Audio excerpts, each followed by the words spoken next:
Hello friends, मैं हूं doctor नवीन चंद्रा और स्वागत करता हूं आपका अपने यूट्यूब चैनल जीएस वर्ल्ड पर। आज का हमारा टॉपिक है शिवाजी की राजस्व प्रशासन, यानी कि उनके राजस्व प्रशासन की व्यवस्था कैसे थी, उनके राजस्व के स्रोत क्या क्या थे, उन्होंने किन किन उपायों के द्वारा राजस्व का उपार्जन किया ताकि राज्य का संचालन आर्थिक रूप से सुचारू रूप से किया जा सके। तो सबसे पहले अर्थ जो होता है, अर्थ यानी कि पैसा किसी भी अर्थव्यवस्था के मूल में होता है, यानी कि सेंटर में होता है। और बिना पैसा का, बिना पूंजी का, जब आप किसी छोटे से घर का कल्पना नहीं कर सकते हैं तो एक राज का कल्पना कैसे कर सकते हैं।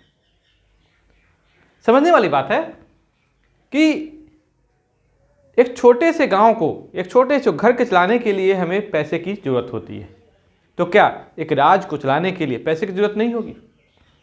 और पैसे के उपार्जन के लिए विभिन्न स्रोतों को खोजा जाता है ताकि राज को आमदनी हो, जिससे कि सारी की सारी प्रशासनिक हो, न्यायिक हो, विधायिक हो, सारी व्यवस्था को सुचारू रूप से क्रियान्वित किया जा सके। और सबसे बड़ी तो जरूरत होती है सैन्य व्यवस्था के लिए, जिसमें सेना को नगद वेतन देना पड़ता है, सेना को नगद वेतन देना पड़ता है, सेना के साजो सामान, उसके खाना इत्यादि सारे वस्तुओं का व्यवस्था करना पड़ता है। तो आप समझ सकते हैं कि शिवाजी की राजस्व प्रशासन में वो कौन कौन सी मूल थी जिससे कि शिवाजी के साम्राज्य को मजबूती मिला। तो आइए हम लोग शुरुआत करते हैं शिवाजी के राजस्व प्रशासनिक व्यवस्था का।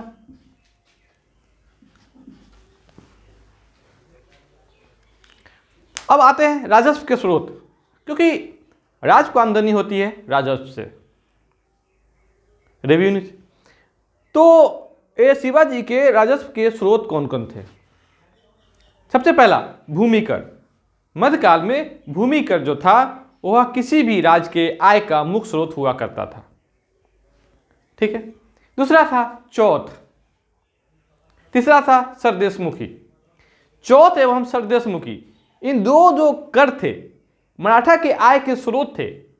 यह आपको इतिहास में इसका वर्णन कहीं अलग नहीं मिलता है, यह सिर्फ और सिर्फ मराठा साम्राज्य में ही इसका वर्णन मिलता है, ठीक है। और इसके जिसका हम लोग विस्तार से अध्ययन भी करेंगे इसी वीडियो में। इसके अतिरिक्त इंडस्ट्री पर टैक्स, यानी कि व्यापार पर टैक्स, इंडस्ट्री हो गया, व्यापार हो गया। युद्ध से प्राप्त धन, यानी कि युद्ध से भी जब राजा हारते थे, विपक्षी राजा हारते थे, तो उसे हरजाना के रूप में बहुत सारा हम लोग राजा लोग क्या करते थे, पैसा लेते थे, प्लस में भूमि लेते थे, वो प्लस उसके बाद भी जो राजा होते थे उसको अपने सरदारों से हो या पड़ोसी राजाओं से हो बहुत सारे भेंट के रूप में बहुत सारा संपत्ति भी प्राप्त होता था, ठीक है। तो हम लोग एक एक करके अध्ययन करेंगे विस्तार से, ताकि आपको किसी प्रकार की कोई दिक्कत का सामना नहीं करना पड़े। सबसे पहले राजस्व के स्रोत।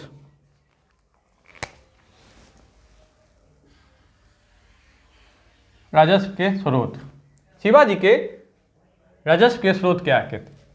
पहला भूमि कर, ठीक है। दूसरा चौथ, तीसरा सरदेशमुखी। हम दोनों पहले ही बता चुके हैं, ये दोनों क्या है, एक अलग प्रकार का टैक्स है, तो हम लोग आगे का अध्ययन करेंगे, देखेंगे। यहाँ पे सरदेशमुखी है, यहाँ चौथ है। इसके अतिरिक्त व्यापार कर, उद्योग कर, युद्ध से प्राप्त धन, भेंट, ठीक है। और शिवाजी के राजस्व प्रशासन, राजस्व व्यवस्था कैसी थी, किसके व्यवस्था पर आधारित थी? तो यहां देखेंगे शिवाजी की राजस्व व्यवस्था अहमदनगर राज्य के मलिक अंबर द्वारा अपनाई गई रैयतवाड़ी प्रथा पर आधारित थी। रैयतवाड़ी प्रथा पर आधारित थी, यानी कि शिवाजी ने जो अपने राज्य में, मराठा राज्य में, साम्राज्य में या अपने स्वराज्य में जिस व्यवस्था का, राजस्व व्यवस्था का प्रयोग करवाया, उपयोग करवाया, वह व्यवस्था था मलिक अंबर के रैयतवाड़ी प्रथा। तो ये रैयतवाड़ी प्रथा होता क्या है?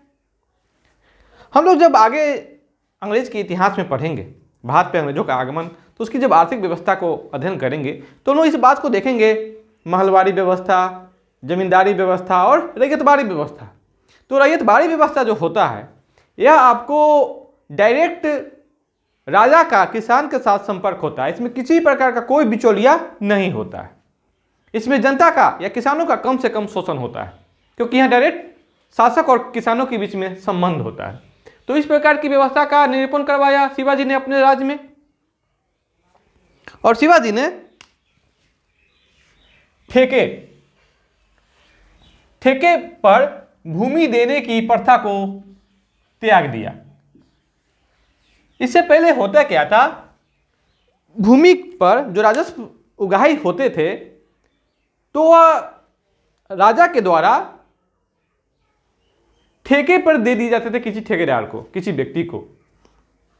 इसका बहुत सारा गलत इफेक्ट भी पड़ा, क्योंकि ठेके पर लेने के बाद वह एक निश्चित राशि अपने राजा को दे देता था। अब बाकी वो जो ठेकेदार होते थे वह ज़्यादा से ज़्यादा उगाही करते थे किसानों से और खुद संपन्न बन जाते थे। और इससे होता क्या था, किसान अपने राजा के से दुखी होते थे, राजा के प्रति विद्रोह की भावना होती थी। तो बहुत सारी समस्याओं का यहाँ पर जन्म होता था। शिवाजी ने इस बात को बखूबी समझा और उसने ठेके पर देने की जो भूमि की व्यवस्था थी वह समाप्त कर दी। और किस व्यवस्था को अपनाया? तो रैयतवाड़ी की। और भूमि के माप कर, यानी कि भूमि को मपवा कर उसका उत्पादन का अनुमान लगाया जाता था और अनुमान लगाकर लगान निर्धारित किया जाता था कि किसकी भूमि कैसी है, उससे कितना उत्पादन हो सकता है, होता था, हो सकता है, अभी हुआ है, यह अनुमान लगाया जाता था। और उस हिसाब से उस पर टैक्स लगाया जाता था ताकि किसानों को ज़्यादा कर नहीं देना पड़े, किसानों को भी दिक्कत न हो। क्योंकि जो किसान होते थे, हमने पहले ही बात करी है कि मध्यकालीन इतिहास में आपको भूमि से जो प्राप्त राजस्व होता था, भूमि से जो कर मिलते थे, वही किसी राजा के आय का मुख्य स्रोत हुआ करते थे। तो क्या कोई राजा चाहेगा कि हमें जो कर देने वाले हैं उसको हम सर्वनाश कर दें? नहीं। क्यों? तो इसीलिए शिवाजी यहाँ क्या करेंगे, ठेके पर भूमि देने की व्यवस्था तो पहले समाप्त कर दिए, रैयतवाड़ी व्यवस्था को अपना दिए और उसके बाद भूमि को अच्छी तरह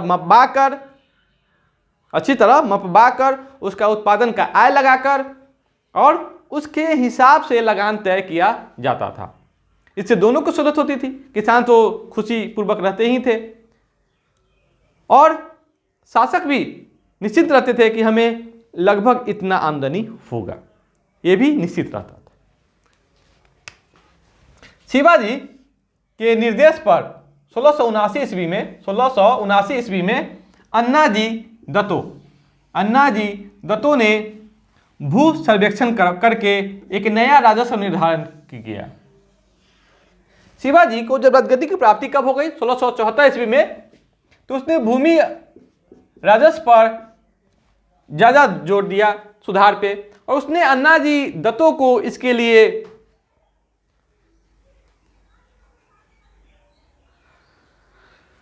अन्नाजी दत्तो को क्या किया, इसका प्रभार सौंपा और अन्नाजी दत्तो ने भूमि सर्वेक्षण करके एक नया राजस्व निर्धारित किया। और भूमि की पैमाइश रस्सी के स्थान पर काठी या जरीब से किया जाता था। काठी या जरीब से किया जाता था। हमने पहले ही बात करी है कि अकबर ने भी रस्सी के स्थान पर किसका उपयोग करवाया? अकबर ने भी रस्सी के स्थान पर किसका उपयोग करवाया? तो जरीब का। तो शिवाजी ने भी रस्सी के स्थान पर काठी एवं जरीब का उपयोग करवाया। 20 छड़ी बराबर 1 बीघा, अभी भी यही माप लगभग हमारे हिंदुस्तान में चलते हैं, और हिंदुस्तान तो छोड़िए, खासकर हमारे बिहार में अभी भी यही नाप चलते हैं। कहाँ? बिहार में। गांव में जब जाएंगे तो आपको वहाँ पर ज़मीन का माप बीघा में ही बताया जाता है, कट्ठा, बीघा, एकड़ और हेक्टेयर। ठीक है। खेतों का विवरण रखने के लिए भूस्वामियों से कबूलियत लिखाई जाती थी। कबूलियत, देख रहे हैं ना? यानी कि निश्चित होता था किसकी भूमि का मालिक कौन है, किसकी भूमि कौन है, उस अनुसार उसकी कबूलियत लिखाई जाती थी, उसका कितना टैक्स दे होगा। हर शासक की तरह शिवाजी भी राज कृषि को प्रोत्साहित करने के लिए तकावी ऋण देगा। किसको? किसानों को। ये तकावी ऋण होता क्या था? अग्रिम होता था। हमारे देश के जो किसान होते हैं, चाहे पहले हो चाहे वर्तमान में हो, हमारे यहाँ अभी भी सेम टू सेम समस्या है, वही समस्या है जो पहले थी। जब भी खेती बाड़ी का समय आता है तो किसानों के पास पैसा का अभाव हो जाता है, और पैसा के अभाव होने के कारण न अच्छे बीज खरीद पाते हैं वो, और नहीं खाद उर्वरक खरीद पाते हैं, और नहीं सिंचाई का प्रबंधन कर पाते हैं, जिसके कारण फसल अच्छी नहीं होती है। तो यही कारण है कि यहाँ पर तकावी ऋण की शुरुआत करी गई, जो किसानों को अग्रिम ऋण दिया जाता था। खेती करने से पहले यह ऋण दिया जाता था, और ताकि वो किसान अच्छी बीज, अच्छे उर्वरक और सिंचाई की व्यवस्था कर सके। समझ रहे? तो तकावी ऋण क्या था?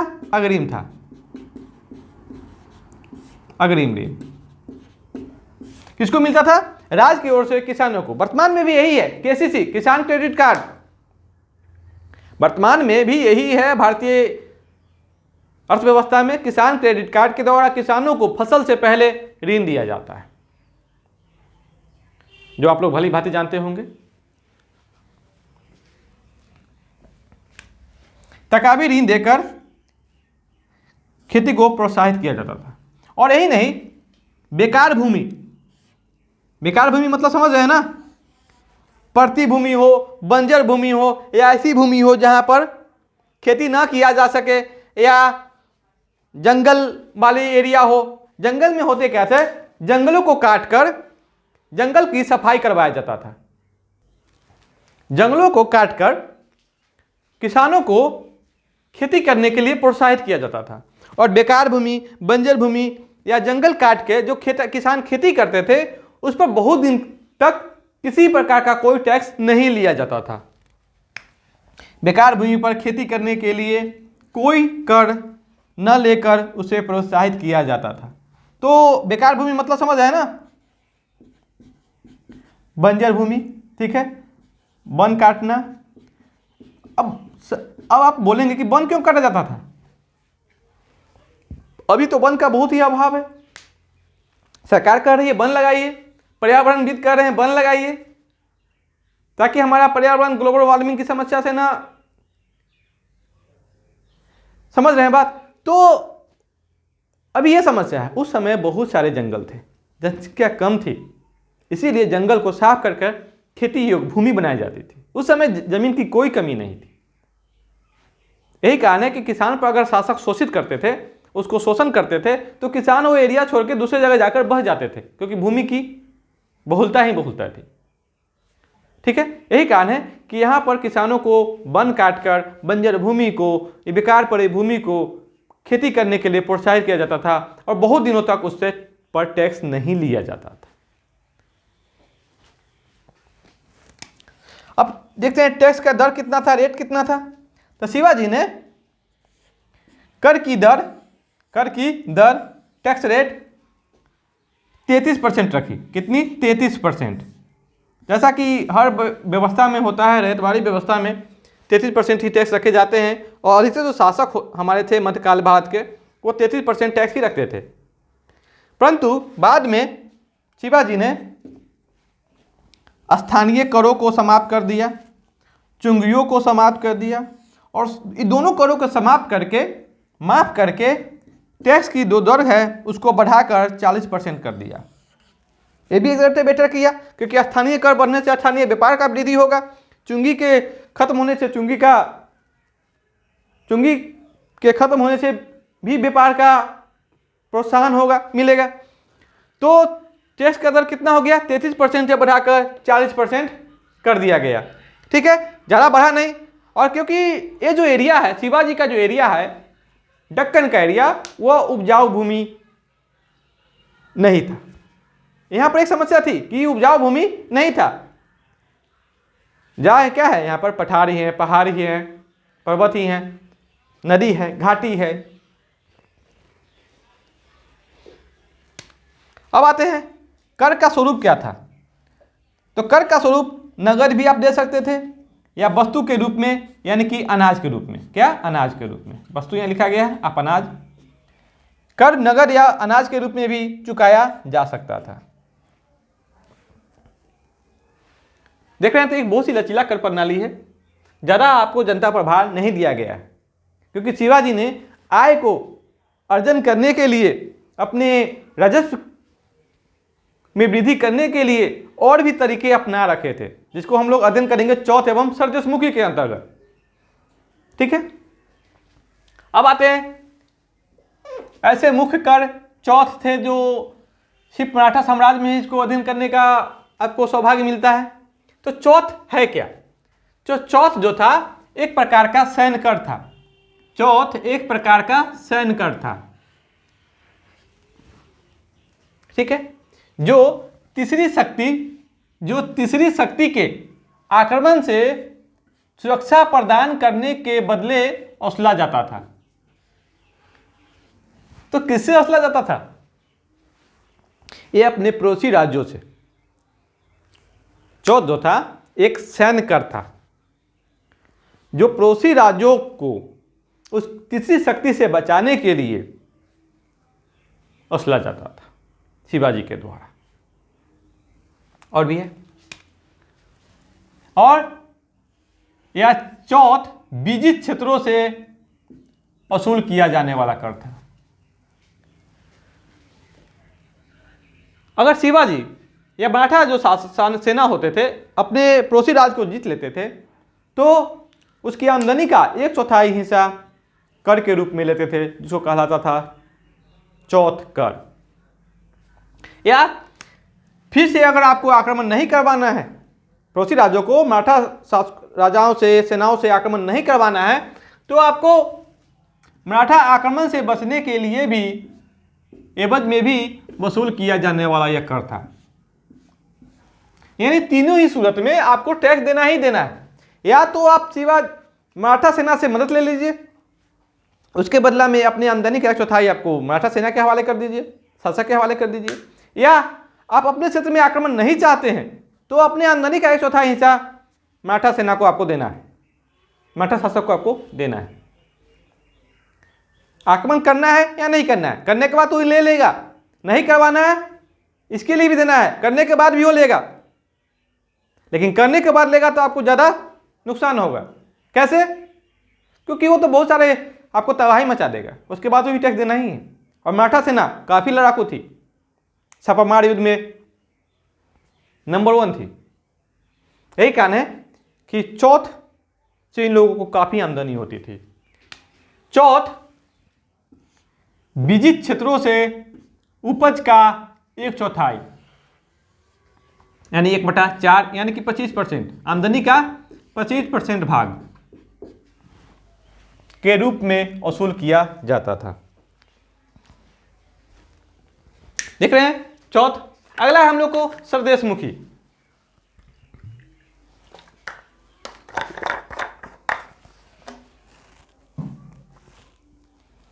सरदेशमुखी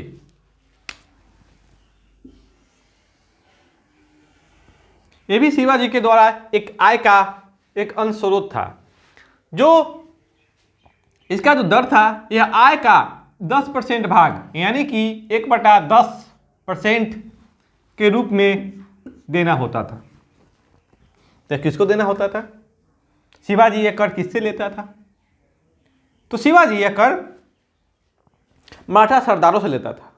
मराठा जनता ऐसे सेवक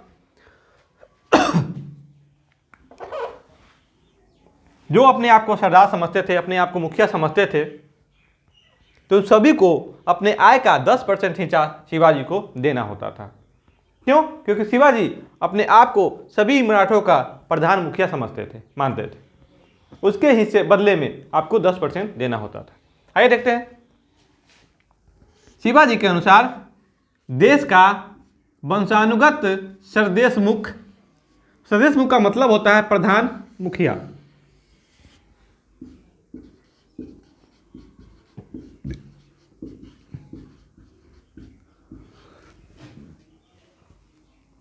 प्रधान मुखिया होने के नाते लोगों के हितों की रक्षा के लिए करने के बदले, क्योंकि लोगों का हित करने का रक्षा का भार किस पर था? तो शिवाजी पर था। इसीलिए शिवाजी उसके बदले में उन्हें सरमुखी उससे वसूल करते थे, और ये शिवाजी अपना अधिकार समझते थे, क्योंकि हम ये 10% के बदले में आपको क्या कर रहे हैं? आपकी रक्षा कर रहे हैं।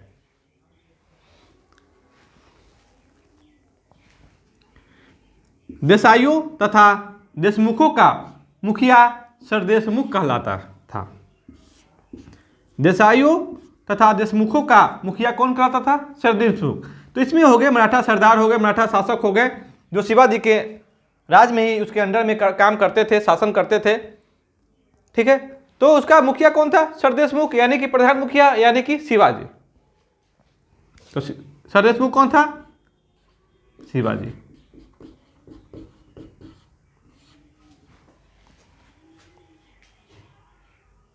देख रहे हैं ना, चौथ एवं सरदेशमुख। अब आपको बेटर से समझ में आ गया होगा। अब आते हैं लूट से प्राप्त आय।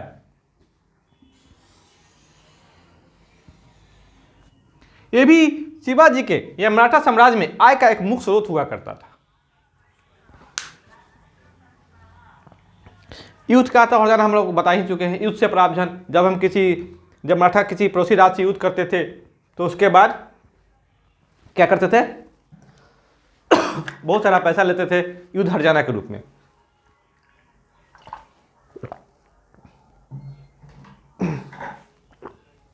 और शासक उसे बड़ी खुशी से देते थे, ताकि फिर मराठा अगली बार आक्रमण न करे, या आक्रमण के बाद तहस नहस न करे। तो आमदनी का वो भी जरिया था। अब भेंट तो आपको बता ही चुके हैं कि जो भेंट होते थे, पड़ोसी राज हो या मराठा सरदार हो, अपने शासक को बहुत सारा पैसा धन देते थे भेंट के रूप में। लूट से प्राप्त आय, ये भी शिवाजी की आमदनी का एक मुख्य स्रोत हुआ करता था। कहते हैं उस समय का सबसे प्रसिद्ध महत्वपूर्ण व्यापारिक शहर था सूरत। शिवाजी के समय सूरत एक महत्वपूर्ण व्यापारिक शहर हुआ करता था। वहाँ से विदेशी व्यापार काफ़ी हुआ करते थे। तो क्योंकि वो आर्थिक रूप से काफ़ी संपन्न शहर था, नगर था, यही कारण है कि शिवाजी ने 2 बार सूरत को लूटा और उस लूट से बहुत सारा धन को प्राप्त किया। तो एक बराबर सवाल भी आते हैं कि शिवाजी ने कौन कौन सा वर्ष में सूरत को लूटा था? शिवाजी ने व्यापारिक रूप से महत्वपूर्ण शहर सूरत को 2 बार लूटा था। कब कब? तो 1664 ईस्वी में और एक 1670 ईस्वी में। दोनों बार उसने सूरत को लूटा था। ठीक है, सूरत कहाँ है? गुजरात में। उस समय प्रमुख यूरोपीय कंपनियां जो भी इंडिया आती थी, सभी अपना व्यापारिक कोठी सूरत में ही स्थापित करना चाहती थी। क्यों? क्योंकि सूरत उस समय भारत का महत्वपूर्ण व्यापारिक शहर था। वहाँ से देशी विदेशी व्यापार काफ़ी होते थे। तो ये रहा हमारे इस वीडियो में शिवाजी के राजस्व प्रशासन, और इसमें हम लोगों ने वह सभी पॉइंटों का अध्ययन कर लिया है जो आपको एग्जाम के पॉइंट ऑफ व्यू से काफ़ी महत्वपूर्ण साबित होगा। मेरा ये वीडियो आपको कैसा लगा प्लीज़ कमेंट बॉक्स में आप लोग जरूर कमेंट करेंगे। आप प्लीज़ मेरे इस वीडियो को लाइक, सब्सक्राइब और शेयर करेंगे।